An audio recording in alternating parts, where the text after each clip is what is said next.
Diddy's been getting exposed for decades. From Madagascar exposing Diddy's freak-offs. This is like a puppy party. To Boondocks exposing his love for male rappers. I loved you, man. Diddy, you nasty. These are the movies and TV shows that expose Diddy. I had no idea. And first, Diddy and his even creepier friend Dan Schneider made a scene on a Nickelodeon show that aged horribly. And he's still sound asleep. What are we gonna do?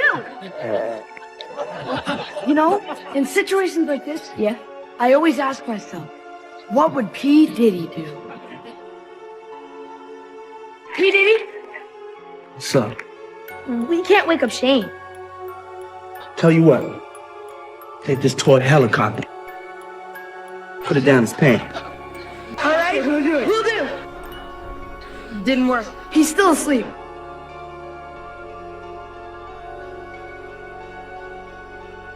Try this. Shall I? By all means.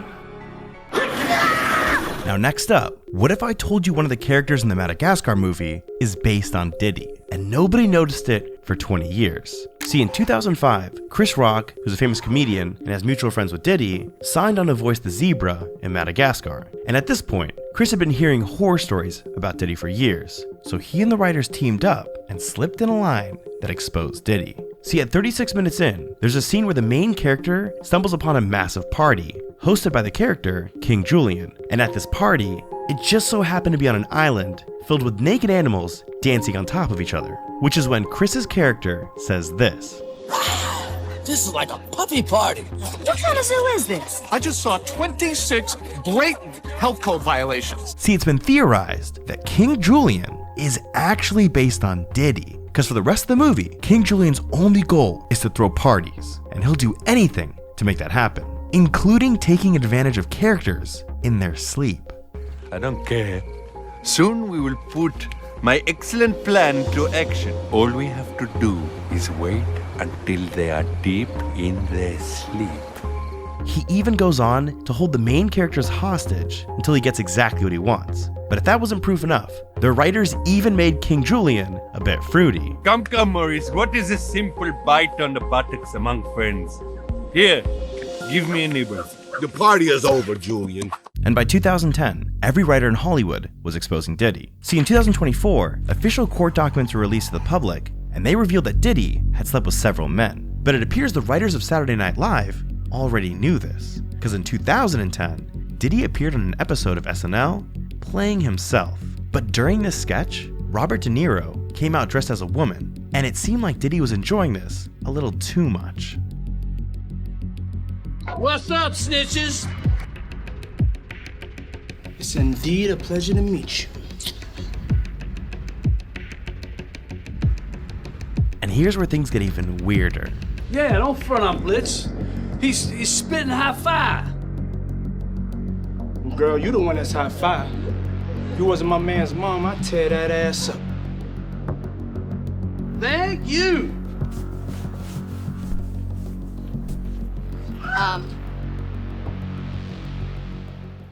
Now next up, we gotta talk about the show Hawaii Five-0, because they predicted Diddy would end up in prison 15 years ago.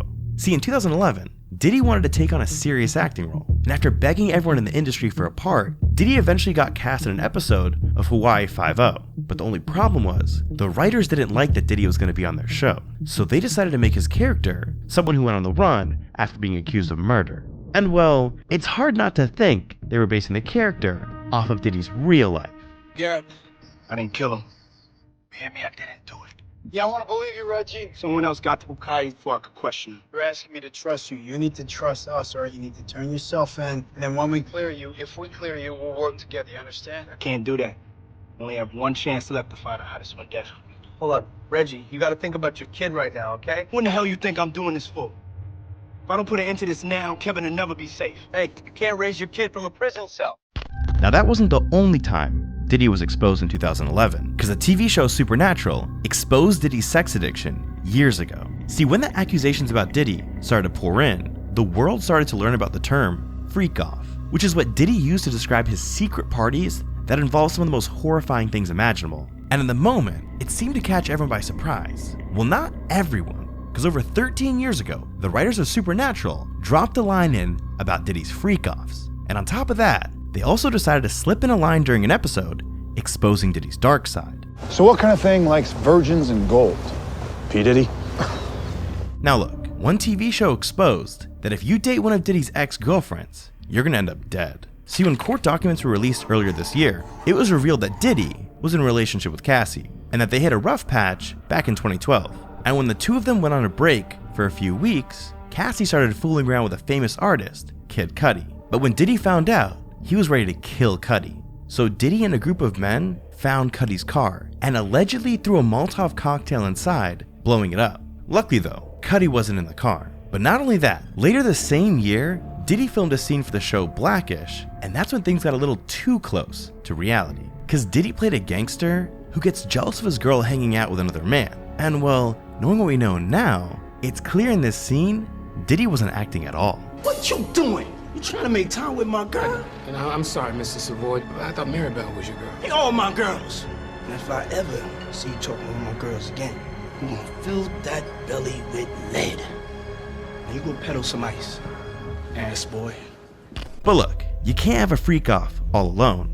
And the writers of The Simpsons realized this too. Because The Simpsons not only tried to warn us about Diddy, but also the people that go to the white parties too. See, for years, The Simpsons have been predicting some of the biggest events in history, like Donald Trump's presidency, the global pandemic, and even the winners of the Super Bowl. But when it came to Diddy, they weren't making a prediction, they were straight up exposing Diddy. Because in 2017, the writers of The Simpsons had never been to a Diddy party, but had heard horror stories for years. So they decided to do an episode exposing Diddy's infamous all-white parties. Oh, it's a white party, just the kind I used to throw, although we interpreted the theme a bit differently in those days. Whoever is throwing this magnificent to-do knows how to enjoy their wealth. Yeah, they even said it on a deserted island and referred to it as a white party. But it gets even crazier, because the guests all looked like people who had been linked to Diddy, like Beyonce, Will Smith, and Flavor Flav. And they had characters doing all sorts of crazy things to show how ridiculous Diddy's parties really were, like strippers on a pirate ship in the middle of a pool, and a security-guarded private room that only the host of the party had access to. But the writers wanted to make sure the world knew exactly who they were warning us about, because the host of the party is a billionaire rapper who's eerily reminiscent of Diddy. What did you say? Mr. Burns and I were just leaving. Are you Montgomery Burns, the despised billionaire? There's something I've wanted to tell you for a long time, you ruthless monster. Yeah. I love you. Yeah. With how dangerous we know Diddy is, it's surprising The Simpsons felt comfortable exposing him here. But cartoons in general weren't afraid of Diddy. You had shows like The Boondocks exposing his love for other rappers, and Family Guy clowning him for his face. But no one exposed Diddy more than the creators of South Park, because they'll make fun of him any chance they get. In fact, they've made it a point to trash his name in 5 different episodes. But one episode in particular had way more than just jokes. See, for years, people have accused Diddy of setting up the shooting of Tupac, and just 6 months later, when Biggie was assassinated, people thought he was behind that too. So in 2004, South Park aired an episode of Diddy exposing him as a murderer. Puff Daddy? Your friend Kyle told me you don't understand the importance of voting. Apparently you haven't heard of my Vote or Die campaign. Vote or die? What the hell does that even mean? What you think it means. But in 2024, there was one final move that invites women to his private island, where they spend the entire weekend doing drugs and partying. But as the movie progresses, some of the women start acting weird and others slowly disappear. It's revealed the billionaire had been drugging the women with perfume. Now this movie was made before any of the news about Diddy broke, including the recent news about Diddy allegedly using baby oil to drug his victims during freak-offs. But how could the filmmakers have known about this? Well, when you look into who directed the movie, it all starts to add up. Because as it turns out, Zoe Kravitz, the daughter of legendary musician Lenny Kravitz, was the director. And if you look into Lenny's past, you'll find that not only did he party with Diddy all the time, but they even made music together. So it all makes sense that Zoe, who spent her entire life around her father, would know all of Diddy's secrets. And Zoe's not the only one who started to speak out. Diddy's entire empire. And I'm gonna tell you right now, me and Dub C ain't never been to a Diddy party. As you all know, Diddy has been arrested, and now everyone is discussing the so-called Diddy parties. which were attended by many rappers and famous people, from Jay-Z to Leonardo DiCaprio. However, there are rappers who kept a distance from Diddy.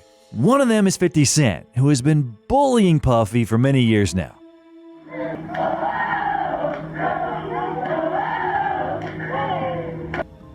African champ.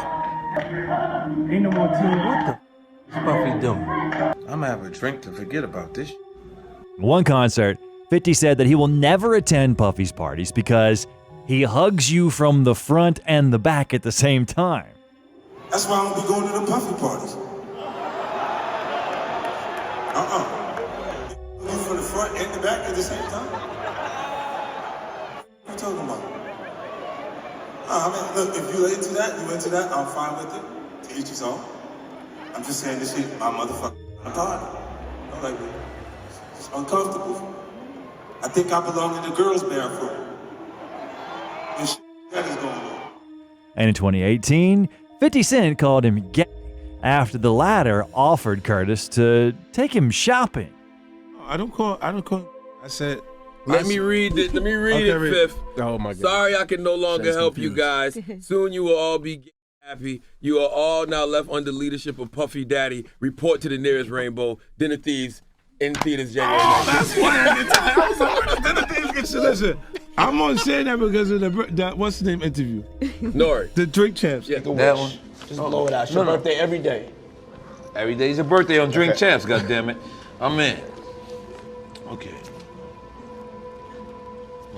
We ain't fucking with that. I got notes now. I'm trying to get my life together. You know what I'm saying? Like, he said something fabulous and he goes, yo, but me and you, we ain't party. Like, we need to party.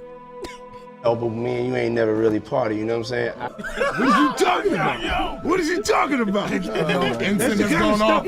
When people say that to me, I get a little uncomfortable. He said something to me one time, a long time ago, at Chris Lighty's wedding. He told me he'd take me shopping.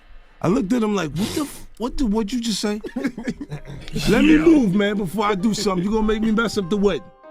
Earlier, they both surely had a normal relationship, and 50 could have been in Bad Boy Records. That never happened. The hate from 50 started in 2010, shortly after Diddy became Rick Ross's manager, who happens to be a longtime enemy of 50. The In the Club rapper said he believes that Diddy is making money off B.I.G.'s name. I quote, "Enough is enough. Biggie's name should never have become Diddy's black card. When was the last time Diddy really was bigging up his brother, not bigging up his bank?" A little later, Diddy couldn't take it anymore. And during the BET Awards 2010 post show, he said, "Check this out. I love my people. Stop the hate, man. Congratulate. Hate is for s***ers. If you hating, you a s***er, and you're ashy and your breath stink. And you know who I'm talking to. You hating and crap." In 2012, everything led to a serious confrontation between Puffy and 50. Here's what Machine Gun Kelly, a witness to the confrontation, said. I just remember like 50 coming up outside of Puff's trailer and being like, but Puff was inside his trailer, so he said it to somebody. He was like, "What kind of money Puff say he was getting again?" I don't know what happened. I thought it was all like funny and sarcastic, and then like 2 seconds later, man, the whole gunplay thing popped off. So. In 2014, 50 Cent posted a photo montage on Instagram that featured a photo of Steve Stout putting his arm around Diddy. I thought I was going to die and that Diddy night, Cassie face-to-face with her Rick voice Ross. barely above I a ain't whisper saying as the nothing, courtroom leaned forward to hear right. every LMAO. word. She was describing an incident at the Four Seasons and now Hotel that we come back to nobody, the year not the press, 2024. not the fans, After the raid, not even which the took place gossip on the blogs 25th had of ever March, heard about before. Curtis went This hotel off incident on had stayed trolling his buried for longtime years. pal.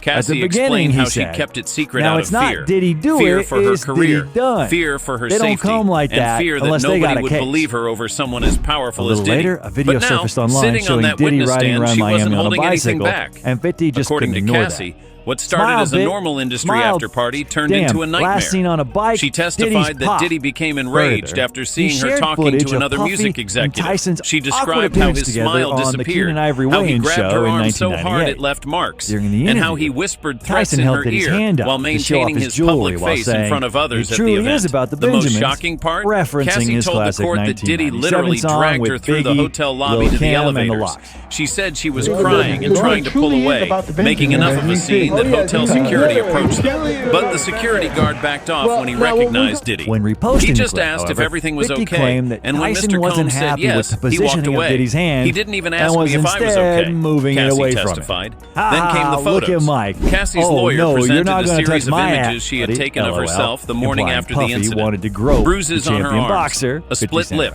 redness around After her Diddy neck. was arrested by federal These weren't authorities, professional 50 photos. Cent They were shaky, ran to social clearly media taken in and a even bathroom referenced mirror, the weird which somehow items made them found in even the more mogul's home, disturbing. writing, Cassie "Here I am explained keeping she good took company them with because she was the Drew afraid nobody Barrymore would believe show, her otherwise. and I don't have Diddy's legal 1,000 team bottles jumped of into lube at action, the house." trying everything to keep these photos from being shown to the jury. They argued the photos weren't properly authenticated, that they could have been from anything, 50 Cent that they has should have also been submitted repeatedly during said discovery. that Diddy The ordered judge Tupac's denied murder, every objection, and his best friend and the Eminem photos also were talked displayed about on the it. courtroom In Kill screens. Shot, he said, The jury's reaction said everything. One female juror physically covered her mouth in shock. Joe Budden Two male recounted jurors how couldn't Diddy even look at himself the images, reacted to turning that. their heads away. Puff said it's in A his juror hands, in the and he back said I row can was say it. seen writing frantically in her and notebook, that's the end of her that. hand shaking. This He said, "Yeah, hotel nothing- incident there's was nothing the to say about it. bombshell It's in my nobody hands." saw coming. Eminem There had rapped been no about the mention of it in possibility of previous Diddy ordering statements or Pac's murder filings. in his new Diddy's album, team had The no Death of Slim prepared Shady. response In because the they didn't song know it was Fuel, coming. arguing The look of that he will panic not on his be for lawyers' him since faces Diddy was can order obvious his to murder everyone just in the like he did with courtroom. Pac through Cassie TVD. described how Diddy TVD allegedly is the threw a person who went champagne on bottle at her many head, YouTube missing her channels by and inches recounted and shattering that he against was the involved wall. with Tupac's She murder, testified that as he knew destroyed the Diddy hotel personally. room in a And, rage, according to breaking the a gangster's lamp, words, flipping a Diddy table, offered him and $1 punching a million hole in the for bathroom Pac's door. head. He was Most arrested disturbing last of all, year for such she bold claimed he statements. prevented her from leaving And the room the for same over song, 48 Fuel, hours, taking her delivered phone the following and threatening lines, consequences which are if she tried to call for help. included in the top As this best part of the punchlines testimony in ended, hip-hop history. everyone in that courtroom turned to look at Diddy. His reaction would become the moment that defined the entire trial and possibly the rest of his career. And so RAPPER, spelled without a P, spells raper or rapist, while SAs is short for sexual assaults. Also, Eminem spoke out about Diddy in other songs on the same album. For example, in the Bad One track, he rapped about a Diddy party. And me offending you's nothing new. It's what I love to do. This is subterfuge just to screw with you. And yeah, this much is true. Sounds like something that Puff would do at a party with Aaron Hall, cause I just love to f with you. Also, in the Antichrist track, Marshall recalls a terrible video in which Diddy is beating up his ex-girlfriend Cassie. She probably ran out the room with his fucking dildo. He tried to field goal punter, she said to chill. What kind of relationship they have with one another remains a mystery, but there's not concrete evidence that they ever had a good relationship. They were once on the same stage when Diddy was handing Marshall a Grammy in 2003 for the Best Rap Album. Many in the comments noticed that Puffy half-heartedly announced the winner. And the winner is Eminem, the Eminem Show. Yes, sir. Eminem, the Eminem Show. Diddy was most likely already offended by Eminem at the time, as Slim Shady was back then mocking him in tracks. Because you love me, that y'all expect so much of me. You little groupie bitch, get off me, go Puffy. Further, M wanted to hook up with his then-girlfriend Jennifer Lopez, and who knows what kind of reaction Diddy had upon hearing that. Sorry, Puff, but I don't give a fuck if this chick was my own mother. I'd still fuck with no. The song was released in the year 2000, and in 2001, Diddy and Lopez broke up, which Suge Knight would go on to gloat about and mock. Whole thing about it, P. Diddy, P. whatever, we need to leave Puffy alone. Anytime a guy goes on national TV, express how much he loved this woman, how much he needs this woman, how much he missed this woman, and then just do everything he can for this woman, and she turns around and drops me for a dancer. So when you were in prison and you'd see that J-Lo broke up with P. Diddy, you would laugh at that. That's, in other words, it's very disrespectful. It's very disrespectful. Made him look bad? Made him look like a bitch. Initially, Suge and Puff were good friends. You know, I was just networking with the brother, and he would come pick me up from the airport, show me a lot of love. You know, I really had thought we were cool, you know what I'm saying? Right. Cool acquaintances, you know what I'm saying? Just being respectful from people coming into other cities and stuff. At that time, Suge already had the Death Row label, while Puff had just founded Bad Boy Records. He was preparing Biggie's album, Ready to Die, and Puffy was interested in finding out Suge's opinion about that release. He even asked to have the instrumentals from the album, but Suge was surprised by Puffy's audacity, which he talked about in an interview. All Death Row is all through that fucker. To give an example, let's take Intro from Biggie's album. And in it, we hear a sample from Snoop Dogg's song, The Shiznit.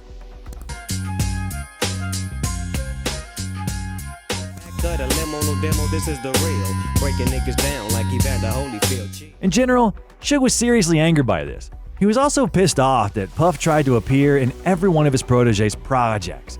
He didn't allow the artist to grow. Briefly speaking, according to Suge's opinions, Bad Boy Records needed fame, not money. In addition to all that, Tupac wanted to become a member of Suge Knight's label, whom, at the time, was in prison. Pac and Puffy were on friendly terms. But then, everything changed, and Pac accused Diddy of taking part in a robbery that happened in New York at Quad Recording Studios. This is why Tupac's enemy became Suge Knight's enemy. And so, at the Source Awards in 1995, Suge went out and said, any artists out there want to be an artist and want to stay a star and don't want to have to worry about the executive producer trying to be all in the videos, all on the record, dancing, come to Death Row. At the end of the day, that mother was all in the mother video still today. With tension in the air after Big Suge's comments, Puffy said he fell back on greenlighting the situation on Death Row, saying it was the scariest situation of his entire life, having the power to start something. I ran up and I asked him, and he said, nah, I was talking about Jermaine Dupri. And I was just like, I really put it in my head, it gave me a reason for my ego to walk away. Next, a confrontation occurred in Atlanta between Death Row and Bad Boy Records, in which Suge Knight's friend Big Jake was killed. In an interview, Puff said that when he saw Big Jake shot, he went up to Suge, and the latter yelled at him, saying that it's his doing, while Puff was at a loss and asked him how he could have been a part of that incident when, just like Suge, he could have gotten shot. Generally speaking, and in any case, Suge was terribly angry at Puffy, and at one Death Row party, a person from Bad Boy Records showed up. Suge, together with his gangsters, beat up the guy nearly to death in hopes of finding out where Puff is. The most disturbing part of all that is that they forced him to drink urine. He might have got a few punches, and he probably drunk about 20 shots of piss. You know what I mean? Literally. Suge Knight is currently in prison, but this didn't prevent him from speaking out about the latest news of his long-term acquaintance, warning him that he's in danger. I tell you what, Puffy, your life is in danger. You gotta make a decision. When you go to prison, either you're gonna be standing up or squatting, sitting down, pissing. I advise you to try to take the first one, because you know if you squatting on the seat, you know what that means. Oh yeah, by the way, do not do your time going by Brother Love. Brother Love is not a good code name for prison. And when it comes to Pac, you all know how it ended.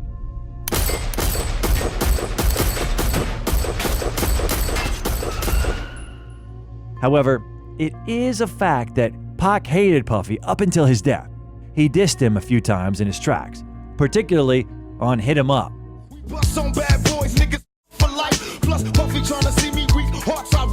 And in his postmortem album, the Don Killuminati, The 7-Day Theory, in Against All Odds. Let's be honest, you a punk or you would see me with gloves. Remember that shit you said, the vibe about me being in the thug? Diddy admitted in an interview that Hit 'Em Up still hurts to this day. That joint was cold. We would take your turntables, you played Hit 'Em Up. You know what I'm saying? That's how cold that thing hurt to this day. In some instances, Puffy's own artists from Bad Boy Records did not even respect him. A chair was once thrown at the label's boss. The Lox joined Bad Boy Records in 1995. However, years later, the members were ready to leave Bad Boy because their hardcore rap style fit poorly with the label's creative direction. They did everything possible to legally free themselves of the contract. But Jadakiss recounted what eventually led to the fact that Diddy finally allowed the rappers to carry on with their careers without Bad Boy. It was probably after the argument with Diddy, when Styles threw the chair at Puff. That was probably the last straw for that. However, even after leaving, the guys continued to have conflicts, and Jadakiss called Diddy a coward.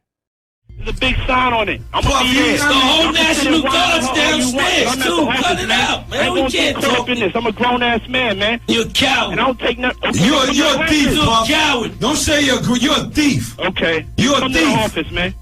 Come to the office so we can straighten it out then. Yo, how we just three guys you don't even mess with. You had your Ace Boom Tools publishing. You call me whatever You want. won't let his publishing I'm go. at the office. Peak cutter. The point of that conflict revolved around the idea that the Lox wanted Diddy to share the wealth of their success and pleaded for their publishing. They claimed that Diddy owned 50% of their publishing.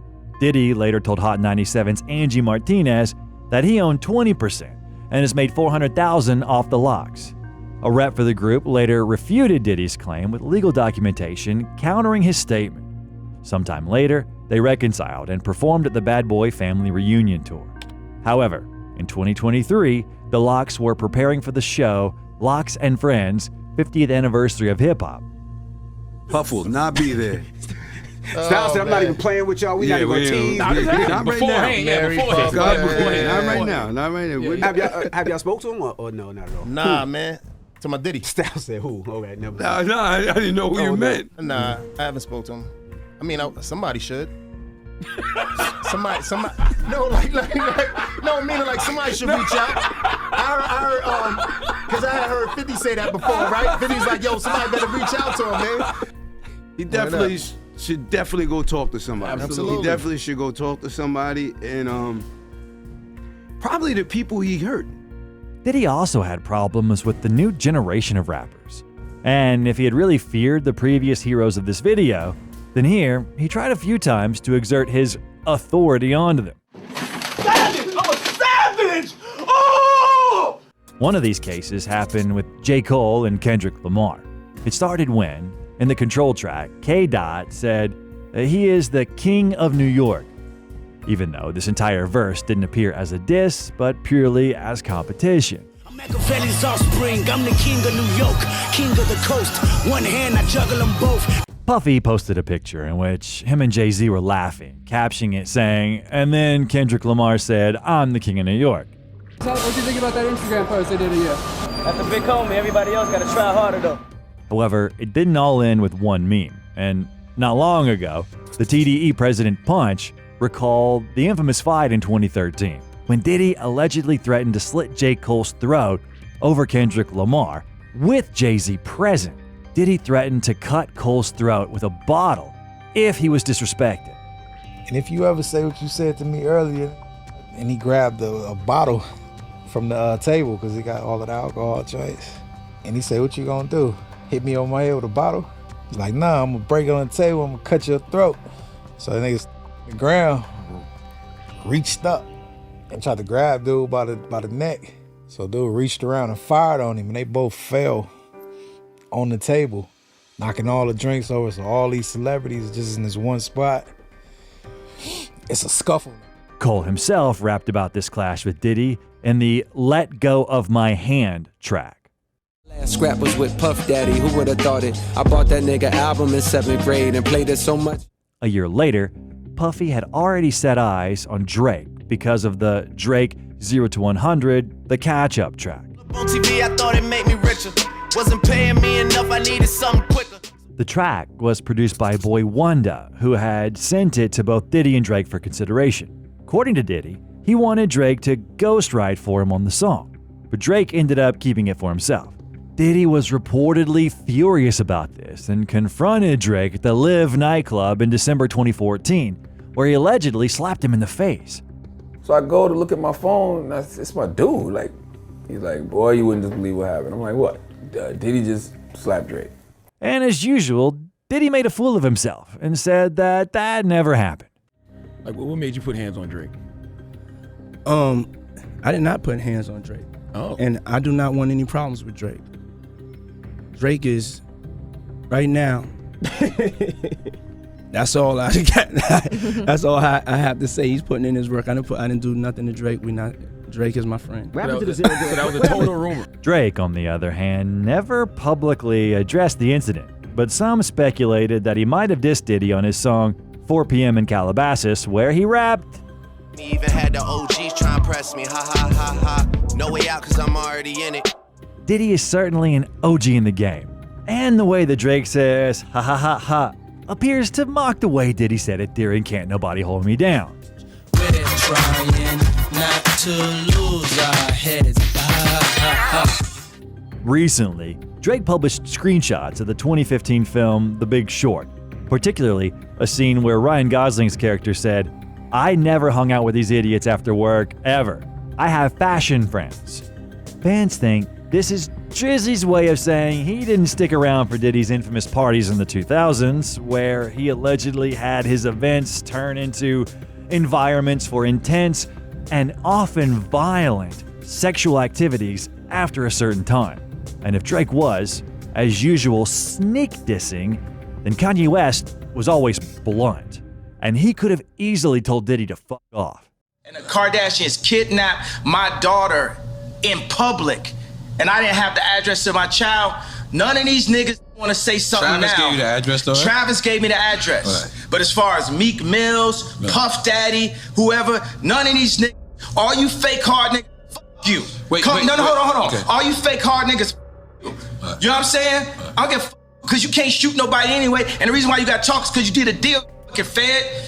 Ye and Puffy had a conflict in 2022 when Diddy gave an interview for The Breakfast Club saying that he did not agree with Kanye's decision to wear the, quote, White Lives Matter t-shirt, but wouldn't condemn him either. Kanye found out about that and texted Puffy about it. In the text, he recounted to him everything on his mind. And at the end of this long text, he said, "Come do something illegal to me now, please." And then, when Diddy responded to him that he wants to meet up in person and talk, the latter said, "Fuck you, you fed." In this year, Rolling Loud took place in Los Angeles, and Kanye West performed there. Diddy wanted to talk and discuss everything that was happening between them. In the end, Ye ignored him, showing him that he's absolutely not interested in having this conversation. And Gucci Mane dedicated an entire diss track, which is called No Diddy. He raps No Diddy 119 times. I'm in a room full of hoes, no Diddy. More money, more problems, no Diddy. Couple friends turn foes, no Diddy. The next video that I recommend you to watch is about why Diddy is accused of Tupac's murder. Thanks everyone for watching. If you liked our video, don't forget to hit the like button because this is super important to support the channel. Come on, it's literally just a click. Oh, and don't forget to subscribe to the channel. That's definitely everything for now. Bye.